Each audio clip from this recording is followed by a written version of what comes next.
मुह्यन्ति यत्सूरयः तेजो वारिमृदां यथा विनिमयो यत्र त्रिसर्गो मृषा धाम्ना स्वेन सदा निरस्तकुहकम् सत्यं परं धीमहि यं प्रव्रजन्तमनुपेतमपेतकृत्यं द्वैपायनो विरहकातर आजुहाव पुत्रेति तन्मयतया तरवोऽभिनेदु तं सर्वभूतहृदयं मुनिमानतोऽस्मि यस्वानुभावमखिलश्रुतिसारमेकम् अध्यात्मदीपमतितितिर्षतां तमोऽन्धम् संसारिणां करुणयाः पुराणगुह्यम् तं व्याससूनुमुपयामि गुरुमुनीनाम् नारायणं नमस्कृत्य नरं चैव नरोत्तमम्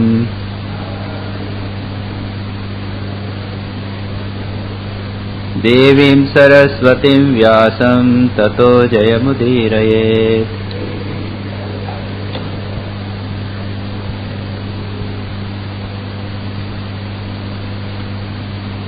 हमने पिछली बार देखा था कि उद्धव ने भगवान से तत्वों के संबंध में एक प्रश्न किया था। कितने तत्व हैं, कितने एलिमेंट्स हैं, ये जगत की सृष्टि कितने प्रकार के तत्वों से मिलके बनी हुई है। और उसने कहा था कि कुछ लोग कहते हैं 28 है, कुछ कहते हैं 24 हैं, कुछ कहते हैं 26 हैं, कुछ कहते हैं 12 हैं, कुछ कहते हैं 9 हैं। ये क्या मामला? तो उसका उत्तर भगवान ने जो दिया था वो पिछली बार हमने देखने का प्रयत्न किया था। और भगवान ने कहा था कि देखो भाई, ये सब जो है उसमें कोई बुराई नहीं है। कोई कार्य और कारण को अलग मानता है, कोई कार्य कारण को एक मानता है, दोनों को कंबाइन कर लेते हैं। इस प्रकार से समस्या होती, प्रॉब्लम होती है। लेकिन अंत में भगवान ने कहा, मैंने आप लोगों को इसको विस्तार से कर लिया था, मैंने एक्सप्लेन भी किया था, समझा भी दिया था कि जैसे संक्षेप में उसको देख लेते हैं कि बेसिक एक चैतन्य तत्व है, पुरुष या आत्मा। उसके बाद में दूसरा तत्व है प्रकृति।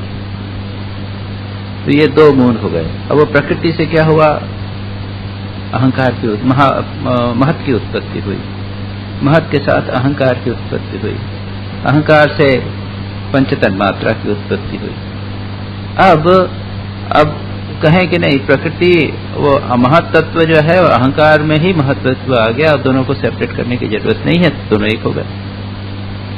प्रकृति के 3 गुण हैं, सात्विक, राजसिक और तामसिक। अब तीनों को अलग अलग सेपरेट काउंट करेंगे तो वो 4 हो जाएंगे। और नहीं कहें कि नहीं, प्रकृति के अंतर्गत ही तीनों गुण हैं, तो कोई दिक्कत नहीं। तात्पर्य यह है कि ये प्रत्येक जो महापुरुष हैं उन्होंने अपने अपने कैलकुलेशन के अनुसार कार्य और कारण को मिलाकर या अलग करके उसको काउंट किया। तो इसके बाद में अंत में भगवान कहते हैं, इति नाना प्रसंख्यानम तत्वानां ऋषिभिः कृतम, 25वें श्लोक में सर्वं न्यायम युक्तिमत्वात् विदुषाम किम अशोभनम। वो कहते हैं नाना प्रसंख्यानम, ये नाना काउंट किए गए हैं तत्वानाम, इन तत्वों के नाना काउंटिंग कैलकुलेशंस किए गए हैं ऋषियों के द्वारा किया गया है। सर्वम न्यायम, सब कुछ बिल्कुल ठीक है। न्यायम यानी इज ओके, युक्ति युक्त ही है। युक्तिमत्वात्, क्योंकि वो रैशनल है, उसमें युक्ति है, किसी न किसी रीजन के, कुछ उसके पीछे एक विचार है, युक्ति है, इसलिए वो ठीक है। फिर कहते हैं विदुषाम किम अशोभनम, जो बुद्धिमान व्यक्ति हैं उनके लिए क्या अशोभन है, बुद्धिमान व्यक्तियों के लिए क्या बुरा है, क्या गलत है, वो तो बुद्धिमान है, वो कुछ भी कर सकते हैं। भगवान ने इस प्रकार का कहा। और नाना मत विचार हो जाते हैं, एक ही चीज को समझाने के लिए वो कई प्रकार से बातचीत करते थे। अद्वैत वेदांत एक प्रकार से कहता है, सांख्य दूसरे प्रकार से कहता है, ईसाई धर्म दूसरे प्रकार से कहते हैं, क्रिश्चियन तीसरे प्रकार से कहते हैं। भाई इसको झगड़ने से क्या फायदा?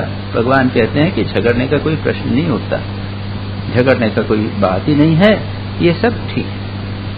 ये भगवान संक्षेप में यहाँ पर कहते हैं।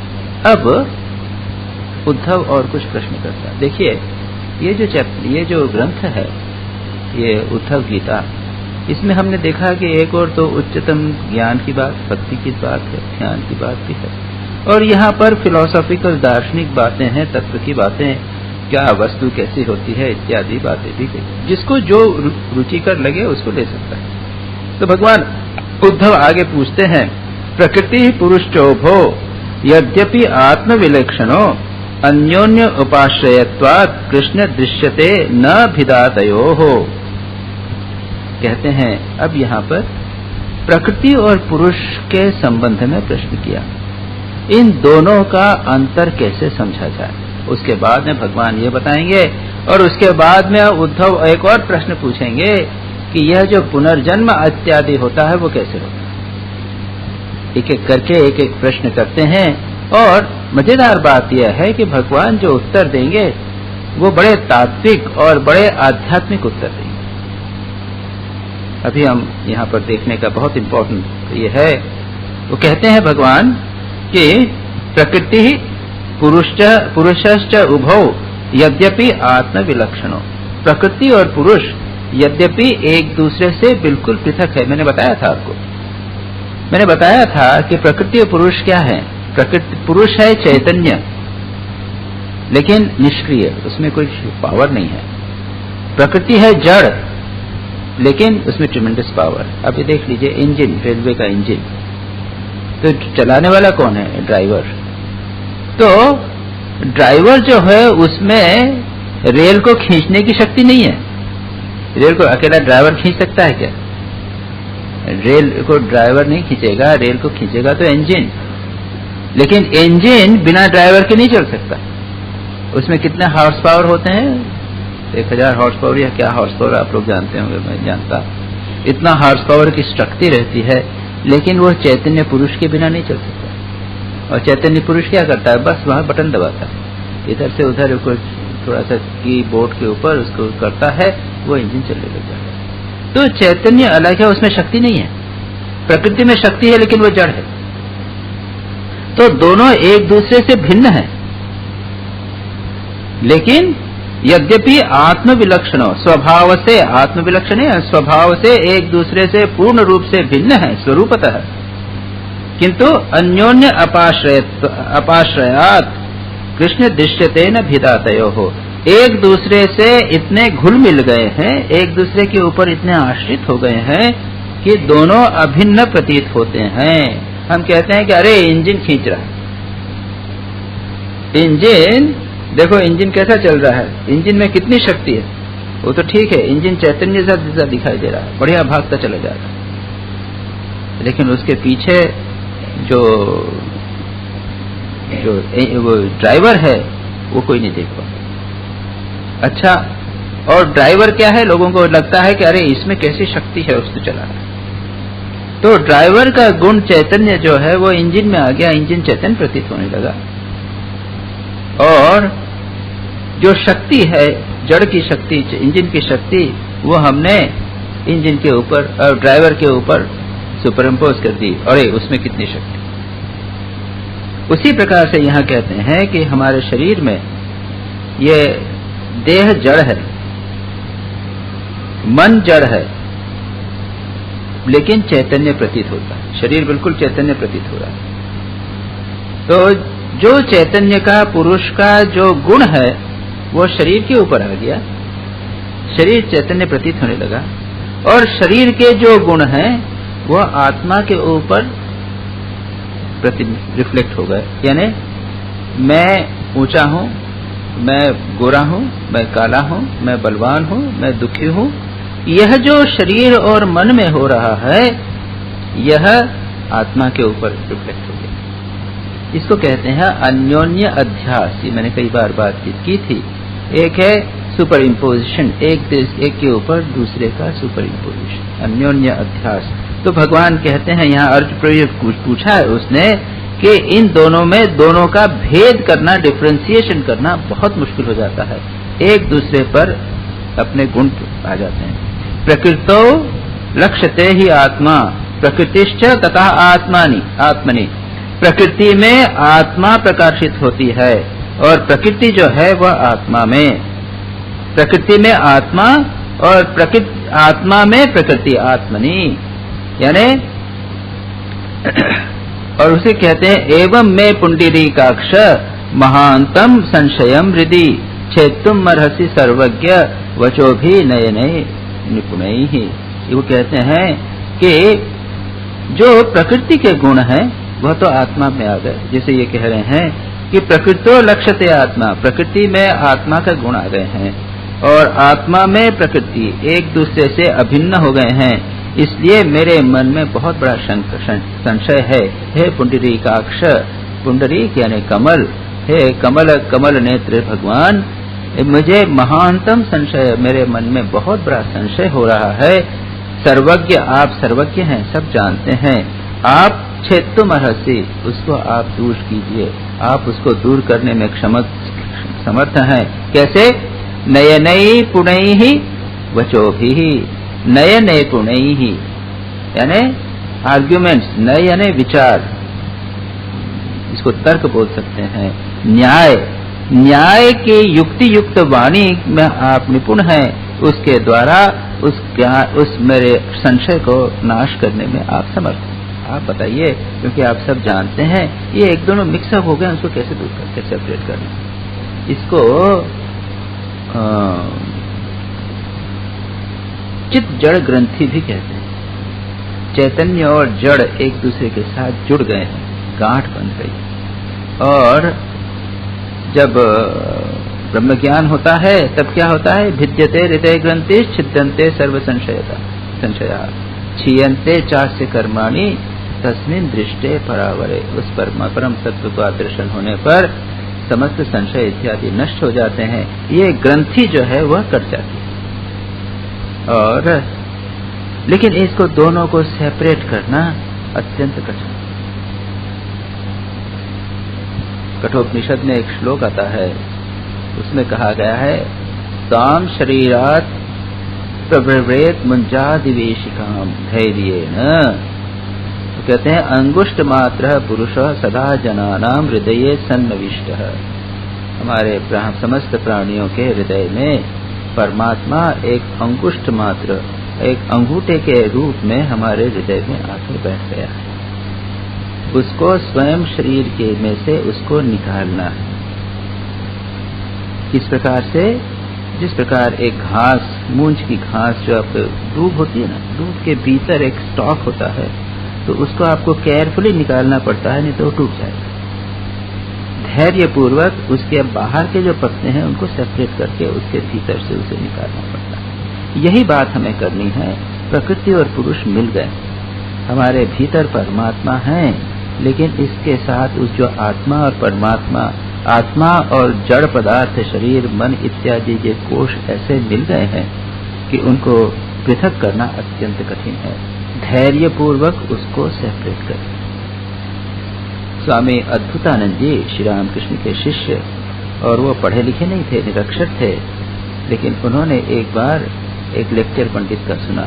यही पंडित जो बात यहाँ पर है, उस लेक्चर में पंडित ने यह बात बताई कि उपनिषद में यह कहा गया है कि जिस प्रकार एक घास के भीतर का जो स्टॉक है उसको उसके बाहर के पत्तों से एक एक करके अलग करना पड़ता है, उसी प्रकार से पंचकोशों के भीतर जो आत्मा है उसको एक एक करके अलग करना।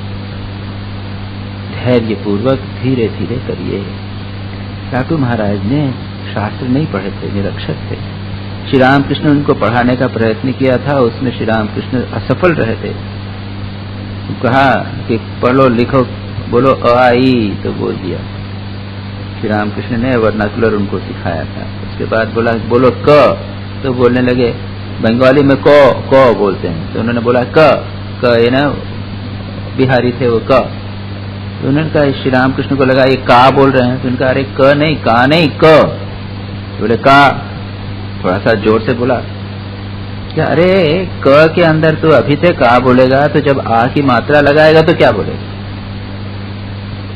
वो कुछ समझ में नहीं आया, वो छूट गया, उनसे पढ़ नहीं सके। उसने कहा अरे भाई छोड़, जेठा गुरु जैसा चेला, श्री रामकृष्ण भी पढ़े हुए तो जाता नहीं थे वही छूट गया।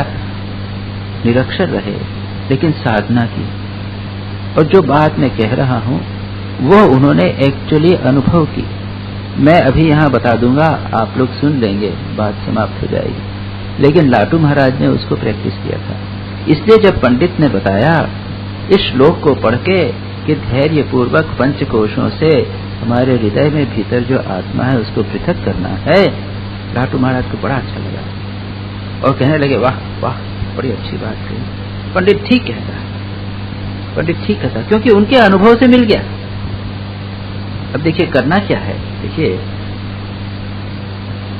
यह देह मैं नहीं हूं, यह देह जो चैतन्य प्रतीत हो रही है वो चैतन्य देह नहीं है, देह जड़ है। ये हुआ अन्नमय कोश से आत्मा को पृथक करना हुआ। अब पृथक करके उसको बनाए रखना है, विचार के द्वारा तो हो जाता है, उसको फिर जब भी देह की बात हुई हो उठे तब सोचना है कि नहीं ये देह तो जड़ है, जब प्राण चले जाएंगे तब जड़ पड़ी रहेगी, मैं देह से पृथक, मैं चैतन्य आत्मा। और यह देह तो निरंतर बदल रही है। जब जन्मत हुआ था, जब छोटी सी देह थी मेरी, वो बढ़ती बढ़ती चली गई, लेकिन मैं तो हमेशा बना रहा हूं। इसलिए देह परिवर्तन होती है लेकिन उससे पृथक है यह आत्मा। ये वो उपहार वाले जो पत्ते हैं उसके भीतर का जो स्टॉक जैसा उस आत्मा को पृथक किया, ये विचार लाटू महाराज ने इस विचार को किया। इसलिए जैसे ही कहा उनको बिल्कुल समझ में आ गई बात, वाह वाह बड़ी अच्छी बात। तो ये यहाँ पर कहा जा रहा है,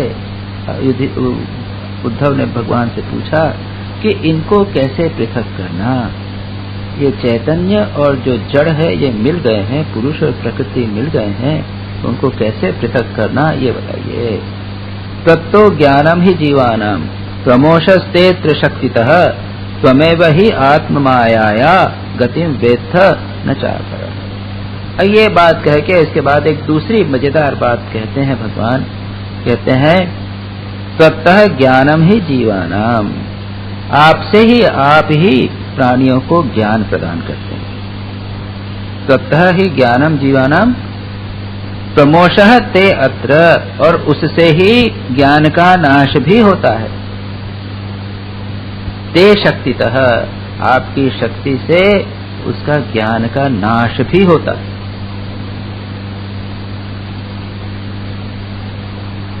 भगवान कहते हैं, गीता में भी कहते हैं, अपोहनम च, यानी ज्ञान का नाश भगवान जो है वो मत्तः स्मृतिर तथा ज्ञानम अपोहनम च, भगवान कहते हैं कि स्मृति मुझसे प्राप्त होती है, ज्ञान मुझसे प्राप्त होता है और नाश भी होता है। त्वम एव ही आत्म मायायाः, तुम ही आप ही अपनी आत्म स्वरूप माया की गतिम वेत्थ, आपकी गति जाते, भगवान के द्वारा नहीं होता, भगवान की माया के द्वारा। चंडी में कहा गया है कि उसमें कहते हैं कि माँ जगदम्बा की माया जो है वो दो प्रकार की है, एक तो विद्या माया और एक अविद्या माया। तो वो कहती हैं आप लक्ष्मी और अलक्ष्मी माँ ही जो हैं वो सुकृत लोगों के घर में लक्ष्मी के रूप में रहती हैं जगदम्बा, और जो दुष्ट लोग हैं उनके घर में वो अलक्ष्मी के रूप में रहती हैं। ये संसार में जितना भी जगत देख रहे हैं अच्छा बुरा सब भगवान का, सब भगवान के ही विभिन्न रूप हैं। लेकिन एक श्री रामकृष्ण कहते थे भगवान की दो माया है, एक विद्या माया और एक अविद्या माया। अविद्या माया बंधन में डालती है और विद्या माया बंधन से मुक्त करती है। दो प्रकार की माया है। इसलिए यहाँ कहा है त्वत्तः जीवानाम ज्ञानम, आपके द्वारा ही जीवों का प्राणियों को ज्ञान होता है, और ते शक्तितः, आपकी शक्ति से ही प्रमोषः, आप कृपा से ज्ञान, और आपकी माया शक्ति से ही उनके ज्ञान का नाश भी होता है। आपकी आत्मस्वरूपणी जो माया है, आत्म माया गतिम, आपकी माया क्या कर सकती है क्या नहीं कर सकती, बाबा आप ही जान सकते हो, कोई नहीं। Inscrutable are the ways of the divine. भगवान की माया की, जगत की जो है माया की जो गति है वो विभिन्न, वो विचित्र है, कुछ भी हो सकता है। संसार में, जगत में कुछ भी संभव है, एनीथिंग इज पॉसिबल। माया के राज्य में कुछ भी संभव है। किसी का आश्चर्य, मैंने पिछली बार कहा भी था, संभव था। स्वामी विवेकानंद के पिताजी ने स्वामी विवेकानंद को कहा था कि never be surprise by anything. कुछ अगर ऐसी चीज हो जाए तो आश्चर्य नहीं करना, माया के राज्य में कुछ भी हो सकता है, जादू हो सकता है। तो यहाँ पर भगवान इतना कहते हैं, ये कहते हैं। उसके बाद में अब भगवान उसका उत्तर देते हैं। प्रकृति पुरुषश्चेति विकल्प पुरुषर्भव एव एष वैकारिक सर्गो गुण व्यतिकरात्मक। कहते हैं प्रकृति पुरुष, प्रकृति पुरुष और शरीर और आत्मा, इन दोनों में विकल्प, विकल्प यानी भेद। हे श्रेष्ठ उद्धव यानी पुरुषर्षभ, बेस्ट अमंग मेन, उद्धव को कह रहे हैं बेस्ट अमंग मेन। तो प्रकृति और पुरुष का जो विकल्प है यानी जो अंतर है वो बहुत है, दोनों बहुत डिफरेंट हैं। ऐसा वैकारिक, और क्या है इसमें सर्ग, ये संसार जो सृष्टि है वो क्या है विकारिक। इसमें विकार, मॉडिफिकेशंस, डिफरेंशिएशंस, परिवर्तन सदा ही होते रहते हैं। उसमें क्या जन्म मरण वृत्ति हास विकार लगे ही रहते हैं इस जगत में। इसका कारण क्या है? गुण व्यतिकरात्मक, क्योंकि यह जो जगत है वह 3 गुणों के कॉम्बिनेशन से बना है। सत्व रज और तम, इन 3 गुणों के कॉम्बिनेशन से, उनके मिक्सचर से ये सारा जगत बना हुआ है। इसलिए इन तीनों में किसी न किसी प्रकार की समस्या होती ही रहेगी, इस जगत में समस्या होती रहेगी। और पुरुष और प्रकृति दोनों भिन्न हैं, लेकिन इस जगत में इस सारी समस्याएं होती रहती हैं, गुणों का क्षोभ बना रहता है। इसलिए ममांग माया गुणमयी अनेकधा विकल्प बुद्धिश्च गुणै विधत्ते वैकारिक त्रिविधोध्यात्ममेक अथाधिदैवमधिभूतमन्यत्। अब कहते हैं कि यह जो विकार में मेरी त्रिगुणात्मिक माया है, माया मयी गुणमयी, ममा अंग है मेरे प्रिय, अंग शब्द से संबोधन किया है। मम माया गुणमयी, गुणों से युक्त है। अनेकधा विकल्प बुद्धिश्च गुणै विधत्ते, वही 3 गुणों से बनी हुई वो क्या है? सत्व रज आदि 3 अनेक गुणों, अनेक प्रकार के भेद वृत्तियां पैदा करती है।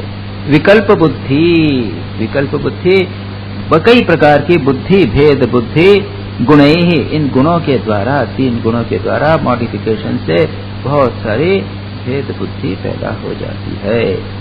वैकारिक त्रिविधो, और ये क्या है? ये कौन से भेद है? इनका विस्तार बहुत है, लेकिन फिर भी इस विकारात्मक सृष्टि के 3 भाग कर दिए। टू अंडरस्टैंड, इस जगत को समझने के लिए इसके आप 3 भाग कर दीजिए। प्रकृति में जो कुछ हो रहा है इसको आप 3 भाग में डिवाइड कर दीजिए। क्या किया है? अध्यात्म, अधिभूत और अधिदैव। अब बताएंगे कि इसका क्या मतलब है। अध्यात्म, अधिभूत और अधिदैव, इसका क्या मतलब ये बताते हैं। अब दृष्टांत देते हुए कहते हैं, उदाहरण के लिए लो, क्या है? दृक्, रूपम, अर्कम,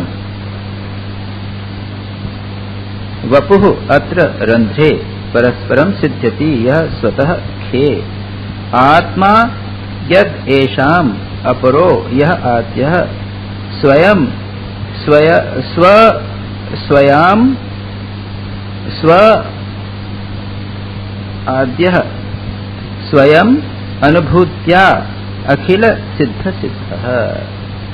सिद्ध सिद्धि एवं त्वगादि श्रवणादि चक्षु जिह्वादि नासिकादि च चित्तयुक्तम। उन्होंने कहा कि सारे जगत में जो कुछ हम देखते हैं हमको 3 में डिवाइड होते हैं। अच्छा, मैं आप देख रहा हूं, एक दृश्य बाहर देख रहा है। कौन देख रहा है? आंख देख रही है। और उसके पीछे कहते हैं कैसे दिख रहा है, प्रकाश से दिख रहा है। तो ये तीन चीजें हो गई। क्या हुआ, जैसे इंद्रिय, नेत्रेंद्रिय है, किसमें है, आत्मा में, मुझ में है। तो जो मुझसे संबंधित है उसको कहते हैं आत्मा से संबंध, मेरा, मैं। तो इसको कहते हैं अध्यात्म। तो नेत्रेंद्रिय हुई अध्यात्म, जो भी हमसे संबंधित है वो अध्यात्म हो गया। बाहर का जो ऑब्जेक्ट है वो बना हुआ है वस्तुओं के माध्यम से, तो ये हुआ अधिभूत। ऑब्जेक्ट जो है वो अधिभूत यानी भूत यानी पदार्थ, पदार्थ से बना हुआ। और इसमें जो लाइट है जिसके माध्यम से हम देख रहे हैं, ये सूर्य से प्राप्त हुई, देवता, सूर्य देवता से प्राप्त हुई, या हमारे भीतर सूर्य का अंश है, प्रकाश है, उससे प्राप्त हुई। ये हो गया अधिभूत, अधिदैव, अधिदैव। तो इन तीनों का प्रत्येक वस्तु में ये एक दूसरे पर परस्पर आधारित है, परस्परम सिद्ध्यति, और ये तीनों एक दूसरे पर निर्भर हैं, डिपेंडेंट अपॉन इट। परंतु आकाश में स्थित स्थूर्य मंडल इन तीनों की अपेक्षा से मुक्त है। जो ऊपर आकाश में सूर्य है वो इंडिपेंडेंट है। ये मान्यता है कि हमारे शरीर के अंदर जो इंद्रियों का देवता है, तो उसमें कहते हैं सूर्य देवता हमारे भीतर, वो हुआ अधिदेव। लेकिन जो आकाश में स्थित सूर्य है वो इंडिपेंडेंट। तो चार कैटेगरीज हो गई, अधिदेव, अधिभूत, अध्यात्म और एक इंडिपेंडेंट कैटेगरी। तो कहते हैं इस प्रकार आत्मा भी उपर्युक्त तीन भेदों का मूल कारण, उनका साक्षी और उनके परे है। वही अब यहां पर इस शरीर में तीन बातें बता दी। तो जिस प्रकार से आकाश में सूर्य इंडिपेंडेंट है, उसी प्रकार हमारे शरीर में भी इन तीनों से भिन्न एक आत्मा है। भगवान उसको थोड़ा सा एक्सप्लेन करके इसलिए समझा के इसलिए बताने का प्रयत्न कर रहे हैं कि उद्धव इस बात को अच्छी तरह समझ जावे और आगे बाद में जाके उसको समस्या न हो कि भाई ये इंद्रियों से कैसे है, कि भाई देखो आत्मा इन सबसे भिन्न है। अध्यात्म, अधिदेव, अधिभूत जो है वो रिलेटेड है, वो लेकिन आत्मा इन सबसे भिन्न है। जिस प्रकार से सूर्य ऊपर जो आकाश में वो भिन्न है, इसी प्रकार से त्वक, श्रवण, चक्षु, जिह्वा, नासिका, चमड़ी, कान, आंख, जिह्वा, नासिका, ये पांच इंद्रियों से संबंधित जितनी भी एक्टिविटीज हैं वह सब के सब इन सबसे भिन्न है। इनमें भी इसी प्रकार की तीन भेद हैं और चित्त आदि के भी तीन तीन भेद। जैसे त्वचा, चमड़ी, स्पर्श हुआ और उसका अभिमानी देवता हुआ वायु। श्रवण, सुनने का इंद्रिय है, शब्द है विषय उसका, और दिशा है उसका देवता। जिह्वा, रस, वरुण, नासिका, गंध, अश्विनी कुमार इत्यादि प्रत्येक का है, लेकिन इन सब से भिन्न जो है वो आत्मा भिन्न है। इन सभी त्रिविध तत्वों से आत्मा का कोई संबंध नहीं है। थोड़ा सा विस्तार करके बताने का प्रयत्न कर रहे हैं। सारे जगत की सृष्टि को, जितने भी हमारे पांच इंद्रियों से हम वस्तुएं जानते हैं, उनको उन्होंने तीन कैटेगरी में उनके तीन लेवल्स बता दिए और कहा कि इन सबसे आत्मा भिन्न है। योसो गुणक्षेप कृतो विकारः प्रधान मूलान महतः प्रसूतः अहम त्रिविध मोह विकल्प हेतु वैकारिकस्तामस इंद्रियश्च।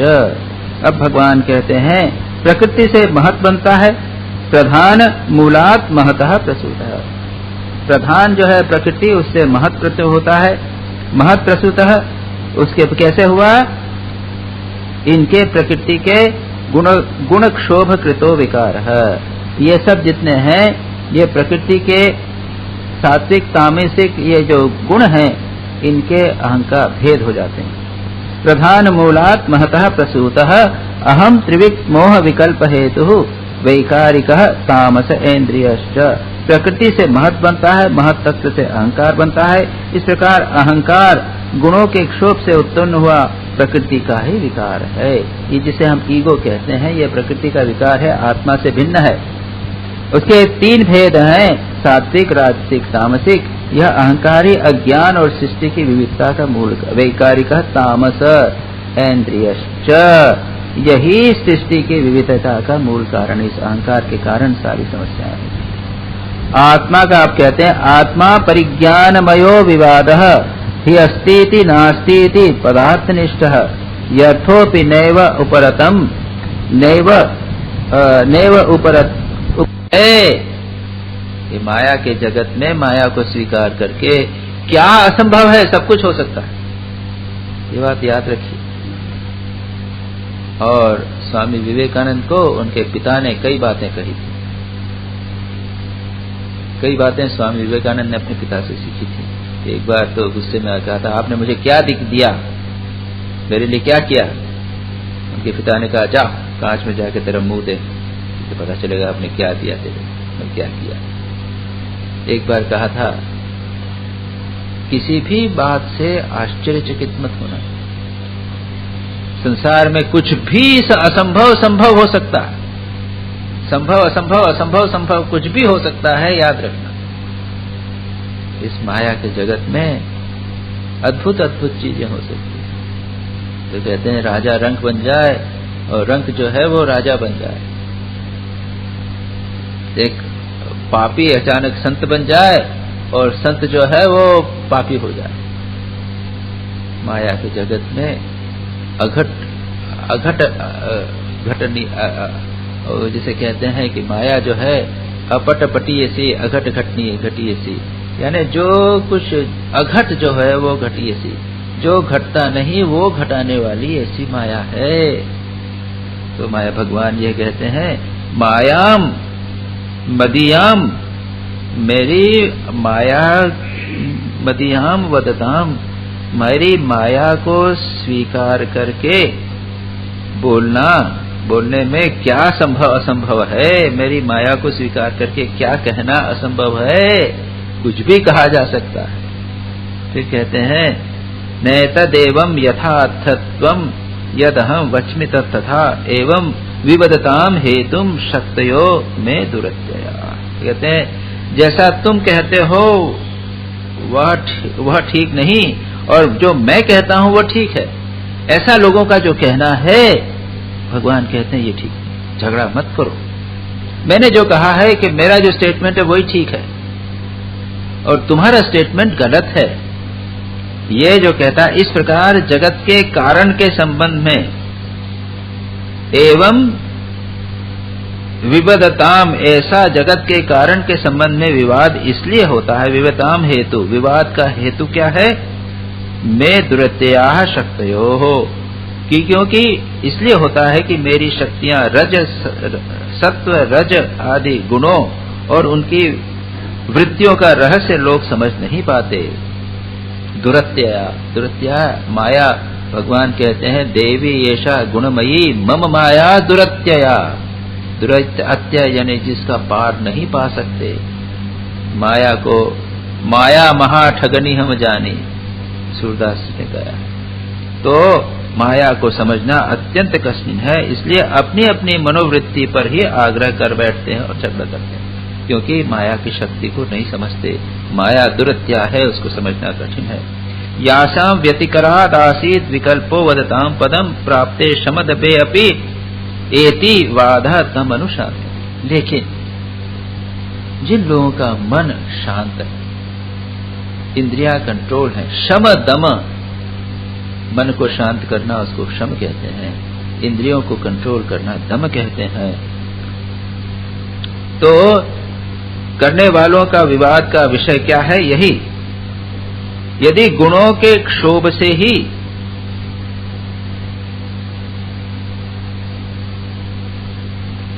ये सत्व आदि गुणों के क्षोभ से यह विविध कल्पना रूप जो प्रपंच है, यासाम व्यतिकरात आसीत विकल्प, यह जो संकर बड़ा है वह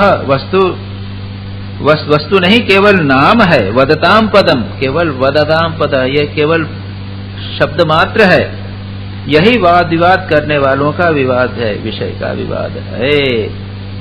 और जब इंद्रियां अपने वश में हो जाती हैं, शम और दम इंद्रियां जब वश में हो जाती हैं, तब प्रपंच भी निवृत्त हो जाता है। उसके बाद में ये जगत का प्रपंच शांत हो जाता है, और तब आप ठीक ठीक समझ सकते हो कि वस्तु क्या है। यह जब तक हमारा सत्वगुण रजगुणों और मन का चांचल्य है, तब तक ये सारी समस्या है। जब वो शांत हो गया, उसके बाद में सारा विवाद समाप्त। ये सब जब तक हमारा रजोगुण है, मन चंचल है, तब तक ये ठीक है, वह ठीक है, मेरा बात ठीक है, मेरा सिद्धांत ठीक है, तुम्हारा सिद्धांत गलत है, ये झगड़ा चलता है। परस्पर अनुप्रवेशा तत्वानां पुरुषर्षभ पौर्वापर्य प्रसंख्यानम यथा वक्तुम विवक्षितम। अब जो मैंने कहा, अभी बात कही, तत्वों का एक दूसरे में अनुप्रवेश है, इसलिए वक्ता तत्वों की जितनी संख्या बतलाना चाहता है, उसके अनुसार कारण को कार्य में अथवा कार्य को कारण में मिलाकर अपनी इच्छित संख्या सिद्ध कर लेता है। बताया मैंने अभी आपको कि आप एक प्रकृति को मानकर चले, 3 गुणों माने क्या आवश्यकता है, तो प्रकृति के अंतर्गत ही 3 गुण आते हैं। अगर आपने 3 गुण अलग मान लिए तो 4 हो गए तत्व, नहीं तो एक तत्व। पंच महाभूत, और ये 5 इंद्रियां हैं, तो इंद्रियां बनी किससे? पंच महाभूतों से। पंच महाभूतों को मान लीजिए तो इंद्रियों को मानने की कोई जरूरत नहीं। और लोगों ने इसी प्रकार परम्यूटेशन कॉम्बिनेशन, किसी ने कार्य में कारण को मिला दिया या कारण में कार्य को मिला दिया, और इसका बाद सब अर्थ किए। एतस्मिन्नपि दृश्यन्ते प्रविष्टानि इतराणि च पूर्वस्मिन् वा परस्मिन् वा तत्वे तत्वानि सर्वशः। और जहां तक ऐसा कहा जाता है कि एक ही तत्व में बहुत से दूसरे तत्वों का अंतर्भाव हो गया है। अब जैसे यहां पर आएगा, भगवान बाद में बताएंगे कि कहते हैं कि एक हुआ जीव और एक हुआ ईश्वर। अभी कहा कि 28 तत्व बताए, तो 28 तत्व में बताया था पहले एक पुरुष प्रकृति अहंकार महातत्व 4। उसके बाद में बताए थे 5 पंच तन्मात्रा, और 1-2 ऐसा मिला के 11 बताए थे, 9 बताए थे। वही पुरुष प्रकृति अहंकार महातत्व पंच तन्मात्रा, ये 11 होगा। अगर फिर कहते हैं कि ये एक पुरुष यानी क्या? एक सोल, मेरे मुझ में आप में सब में एक आत्मा चैतन्य सत्ता। तो कहते हैं कि अगर परमात्मा को मिला दिया जाए तो एक तत्व और बढ़ गया। इसी प्रकार से कहते हैं कि भगवान कहते हैं, ऐसा कहा जाता है कि एक ही तत्व में बहुत से दूसरे तत्वों का अंतर्भाव हो गया। अब समझिए इस बात को। पंच तत्व मात्रा में सब चीजें हो गई हैं, 5 इंद्रियां, 5 ज्ञानेन्द्रियां, कर्मेंद्रिया, प्राण सब उसी के अंदर आ गए, फिर भी हमने अलग कर दिया। इसका कोई बंधन नहीं है कि किसका किसमें अंतर्भाव हो। कोई घटपट आदि कार्य वस्तुओं का उनके कारण मिट्टी सूत आदि में, तो कभी मिट्टी सूत आदि का घटपट आदि कार्यों में अंतर्भाव हो। कार्य कारण में या कारण कार्य में, किसी में भी ले लो। यह जो लोहे का बना हुआ है ग्लास, तो आप इसको लोहा काउंट करो या ग्लास काउंट करो। क्या हम ग्लास बोलेंगे इसको, ठीक है, लोहा क्यों नहीं बोलते? अरे लोहा तो इसके अंदर आ ही गया। कहेंगे नहीं ये लोहा है, ओके, तो ग्लास बोलो, नहीं ग्लास तो इसमें आ ही गया। और कोई कहे नहीं इसको हम 2 काउंट करेंगे, एक लोहा और एक ग्लास, तो कोई 2 काउंट कर लो। अपने अपनी इच्छा के अनुसार काउंटिंग किया है। पौर्वापर्यामतो मीशाम प्रसंख्यानम अभीप्सिताम यथा विवेक्तम तद्वक्त्रम गृह्णीमो युक्ति संभवात। मैं इसका जो ट्रांसलेशन वो रैपिडली पढ़ रहा था, इसमें कोई विशेष बात नहीं है। इसीलिए वादी प्रतिवादियों में से जिसकी वाणी ने जिस कार्य को जिस कारण में अथवा जिस कार्य कारण को जिस कार्य में अंतर्भूत करके तत्वों की जितनी संख्या स्वीकार की है, वह हम निश्चय ही स्वीकार करते हैं, क्योंकि उनका वह उपादान युक्ति संगति है। जैसा आपने कहा हम स्वीकार करते। आप इसको कहिए ऐसे, आप इसको कहिए अकॉर्डिंग टू योर अप्रोच, दृष्टिकोण। आप इस तरह से कहते हैं स्वीकार कर लिया, उसमें झगड़े की कोई बात नहीं। जिन लोगों ने 26 संख्या स्वीकार की है वे ऐसा कहते हैं कि जीव अनादिकाल से अविद्या से ग्रस्त हो रहा है, वह स्वयं अपने आप को नहीं पहचान सकता, उसे आत्मज्ञान कराने के लिए किसी अन्य सर्वज्ञ की आवश्यकता है। इसलिए प्रकृति के कार्य कारण रूप 24 तत्व, 25वां पुरुष और 26वां ईश्वर। प्रकृति के, याद रखिए, सांख्य के अनुसार 24 तत्व, ये सांख्य के अनुसार जो 24 तत्व हैं इनको स्वीकार कर लिया और उसके बाद आत्मा को स्वीकार कर लिया और एक परमात्मा को स्वीकार, तो 26 तत्व। क्योंकि उनका ये कहना है कि जीव के लिए एक दूसरा परमात्मा होना चाहिए उसके मुक्ति के लिए। कुछ लोग नहीं स्वीकार करते, परमात्मा को स्वीकार नहीं करते। जो सांख्य है वो केवल 25 तत्व यानी एक जीव और 24 तत्व स्वीकार करता है। योग शास्त्र एक ईश्वर को भी स्वीकार करता है। तो ये 26 हो गए, ठीक है। 25 तत्व मानने वाले कहते हैं कि इस शरीर में जीव और ईश्वर का अनुमात्र भी अंतर या भेद नहीं है, इसलिए उनमें भेद की कल्पना व्यर्थ है। अब कहते हैं 25 वाले क्या कहते हैं, अरे भाई ईश्वर को अलग क्यों मानते हो, जीव और ईश्वर तो एक ही है, उसमें कोई भेद नहीं है, उसको सेपरेट मत मानो। तो 25 हो गए, इसलिए उसमें भेद की कल्पना व्यर्थ है। रही ज्ञान की बात, सो तो सात्विकात्मा प्रकृति का गुण है। उन्होंने एक ज्ञान और बनाया था, अरे ज्ञान प्रकृति जो है, सात्विक प्रकृति में ज्ञान उत्पन्न होता है, इसलिए ज्ञान तो प्रकृति के अंतर्गत है। 3 गुणों की साम्यावस्था ही प्रकृति है, इसलिए सत्व रज आदि गुण आत्मा के नहीं प्रकृति के हैं। इन्हीं के द्वारा जगत की स्थिति, उत्पत्ति और प्रलय हुआ करते हैं, इसलिए ज्ञान आत्मा का गुण नहीं प्रकृति का ही गुण सिद्ध होता है। ज्ञान को आत्मा में नहीं होती, प्रकृति में ही होता है। तो ज्ञान को अलग मत मानो, इसमें मानो।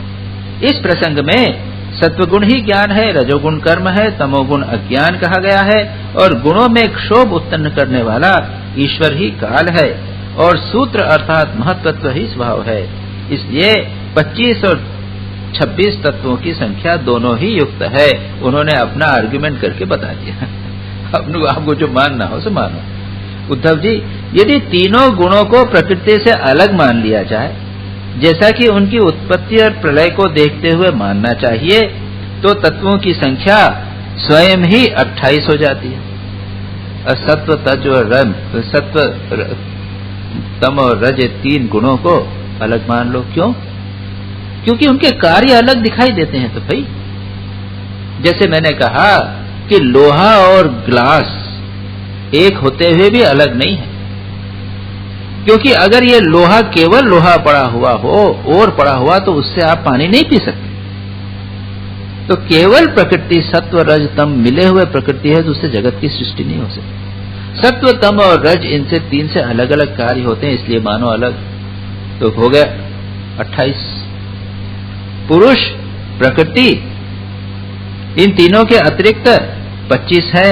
पुरुष, प्रकृति, महत्त्व, अहंकार, आकाश, वायु, तेज, जल, पृथ्वी, ये 9 तत्व पहले ही गिना चुका हूं। श्रोत, त्वचा, चक्षु, नासिका, रसना, ये 5 ज्ञानेन्द्रियां, 5 कर्मेंद्रियां, मन और ज्ञानेन्द्रिय दोनों ही हैं। मन जो कर्मेंद्रिय और ज्ञानेन्द्रिय दोनों है, इस प्रकार कुल 11 इंद्रियां और 5 ज्ञानेन्द्रियां और उनके 5 विषय।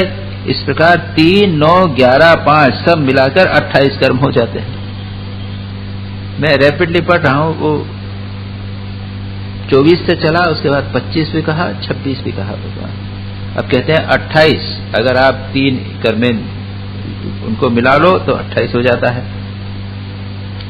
अच्छा, सब कर्मेंद्रियों के द्वारा होने वाले 5 कर्म, चलना, बोलना, मल त्यागना, पेशाब करना इत्यादि, इनके द्वारा तत्वों की संख्या नहीं बढ़ती, इन्हें कर्मेंद्रिय स्वरूप ही मानना चाहिए।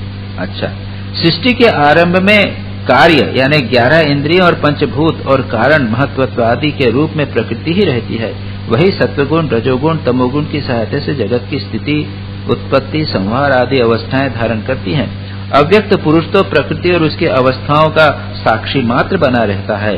महत्त्व आदि कारण धातुएं विकार को प्राप्त होते हुए पुरुष के ईक्षण से शक्ति प्राप्त करके परस्पर मिल जाते हैं और प्रकृति का आश्रय लेकर उसी के बल पर ब्रह्मांड की सृष्टि करते हैं। यहाँ पर सांख्य के अनुसार जगत की सृष्टि कैसे होती है वो बताया। वो यह है कि जो पुरुष है, चैतन्य आत्मा है, वो निष्क्रिय है लेकिन चेतन है। जैसे ये लाइट कुछ करती है क्या? केवल वो लाइट कर दिया बस। लाइट में मैं पढ़ रहा हूं, लाइट में मैं देख रहा हूं, आप देख रहे हैं, लाइट जली के लोगों ने काम चालू कर दिया। सूर्य कुछ करता है क्या? सूर्य बस प्रकाश देता है, लेकिन सूर्य के उठते ही सारी दुनिया में कितना हो हल्ला चालू हो जाता है। उसी प्रकार चेतन तत्व है पुरुष, लेकिन वो निष्क्रिय, कर नहीं सकता। प्रकृति है वो जड़ है,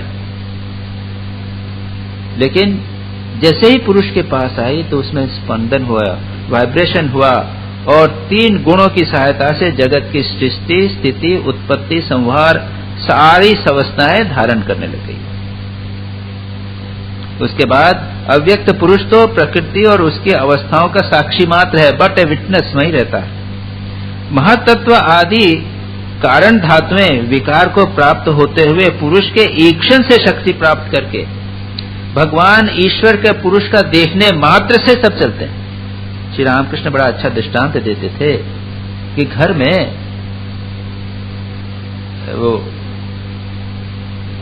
मास्टर ऑफ द हाउस जो हैं, पति हैं, वो हैं, और पत्नी घर का सब काम कर रही है। वो क्या कर रहे हैं? बैठे हुए वो हुक्का पी रहे हैं बस। और पत्नी आ कहती, देखो ये काम हो गया, ये काम हो गया, वो करना है, वो सब हाँ ठीक, बस इतना।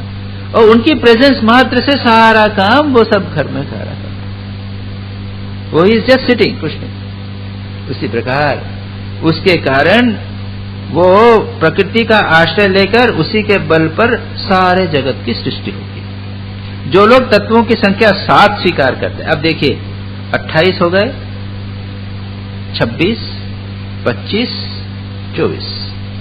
अब जो लोग 7 स्वीकार करते हैं संख्या, वो क्या कहते हैं? उनके विचार से आकाश, वायु, तेज, जल और पृथ्वी, ये 5 तो पंचभूत, 6ठा जीव, 7वां परमात्मा, बस जो साक्षी जीव और साक्ष्य जगत दोनों का अधिष्ठान है, यही तत्व। 5 महाभूत, एक जीव और परमात्मा। अरे वो प्रकृति वकृति को लाने की क्या जरूरत? ये सत्वर गुण, तमोगुण, रजोगुण, महत्व, इसको लाने की क्या जरूरत है? ये 5 महाभूत, ये आपके जो आप जितने एलिमेंट्स आपने कर लिए हैं, वो एलिमेंट्स, दैट इज सफिशिएंट। अब उसमें और भी प्रकृति को मिलाने की क्या जरूरत है? ये 5 पुरुष और परमात्मा और जीव, बस, उसके अधिक और कुछ जरूरत नहीं। देह, इंद्रिय और प्राण आदि की उत्पत्ति तो पंचभूतों से ही होती है, इसलिए अलग से उनको क्यों गिनते हो? और 5 ज्ञानेंद्रिय, 5 कर्मेंद्रिय, अरे भाई तो उन्हीं से तो उत्पन्न हुई है, 5 प्राण उन्हीं से उत्पन्न हुए हैं। सिंप्लीफाई कर दो। जो लोग केवल 6 तत्व स्वीकार करते हैं, वे कहते हैं 5 महाभूत हैं और 6ठा परम पुरुष परमात्मा, बस। वह परमात्मा अपने बनाए हुए पंचभूतों से युक्त होकर देह आदि की सृष्टि करता है और उनमें उनसे जीव रूप से प्रवेश करता है। इस मत के अनुसार जीव का परमात्मा में शरीर और शरीर आदि का पंचभूतों में समावेश होता है। मतलब क्या? ये कहते हैं कि 6 तत्व हैं, पुरुष, एक सोल और ओवर सोल, परमात्मा और आत्मा, इनको अलग मिलाने क्यों झंझट करते हो? उपनिषद ने कहा है ना कि तत्सृष्टा तदेवानुप्राविशत्। वहां कहा गया है उपनिषद में कि भगवान ने इस जीव की सृष्टि की, शरीर की, और उसमें घुस गया और वो जाके अंदर जाके भूल गया, लेकिन है तो वही परमात्मा, शरीर में वही परमात्मा ही प्रवेश किया है। तो 6 तत्व हैं, 5 महाभूत। ये जो शरीर है, इंद्रियां हैं, ये सब तो 5 महाभूत की बनी हुई है। ओनली 6 तत्व मानो, बस। जो लोग कारण के रूप में 4 ही तत्व स्वीकार करते हैं, वे कहते हैं कि आत्मा से तेज, जल, पृथ्वी की उत्पत्ति हुई है और जगत में जितने पदार्थ हैं सब उन्हीं से उत्पन्न हुए। वो कहते हैं कि 4 ही तत्व हैं, एक आत्मा और तेज, जल और पृथ्वी, बस ये 4 तत्व, और कुछ ज्यादा नहीं मानते। सभी के कार्यों को, सब कार्य जो है उसमें ओरिजिनल, उसमें कारण बता दिया। जो लोग तत्वों की संख्या 17 बताते हैं, वे इस प्रकार कहते हैं 5 भूत, 5 तन्मात्राएं, 5 ज्ञानेंद्रिय, 1 मन और 1 आत्मा। जो लोग तत्वों की संख्या 16 बताते हैं उनकी गणना भी इसी प्रकार है। अंतर केवल इतना ही है कि वे आत्मा में मन का भी समावेश करते हैं और इस प्रकार उनकी संख्या 16 हो जाती है। जो लोग 13 बताते हैं वे कहते हैं आकाश आदि 5 भूत, 5 ज्ञानेंद्रिया, 1 मन, 1 जीवात्मा, 1 परमात्मा, ये 13। अब आपको जो चाहिए वो कर लीजिए, इसलिए मैं रैपिडली पढ़ डाल रहा हूं इसको। उसके बाद 11 संख्या मानने वाले कहते हैं 5 भूत, 5 ज्ञानेंद्रिय और 1 आत्मा। 9 तत्व माने कहते हैं कि आकाश आदि 5 भूत, 5 महाभूत, मन, बुद्धि, अहंकार, ये 8 और 9वां पुरुष यानी चैतन्य आत्मा। इस प्रकार ऋषि मुनियों ने भिन्न भिन्न प्रकार से तत्वों की गणना की है। सबका कहना उचित ही है क्योंकि सबकी संख्या युक्त है। जो लोग तत्वज्ञानी हैं उन्हें किसी भी मत में बुराई दिखाई नहीं देती, उनके लिए तो सब कुछ ठीक है। इस मायामय संसार को लेके झगड़ा मत करो बाबा। अब भाई तुम भी तो हाँ तुम भी ठीक बोलते, हम इस प्रकार हाँ तुम भी करो ना, बहुत अच्छा करो, यू आर डूइंग राइट। इस संसार के माया के संसार के लिए इतना सिर क्यों झमेला करना? इसको लेके यहाँ तो पॉलिटिक्स हो रही है, झगड़ा हो रहा है, ये हिंदू धर्म हो गया, ये मुसलमान धर्म हो गया, ये अमेरिका और इराक का झगड़ा हो गया, ये क्या सब झमेला एक माया के जगत में संसार।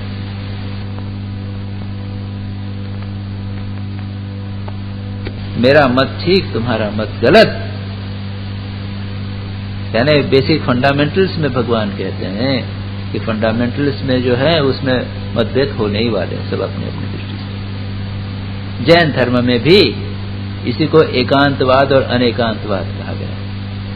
अनेकांतवाद, एकांतवाद यानी मेरा मत ही सही है, तुम्हारा सबका मत गलत है।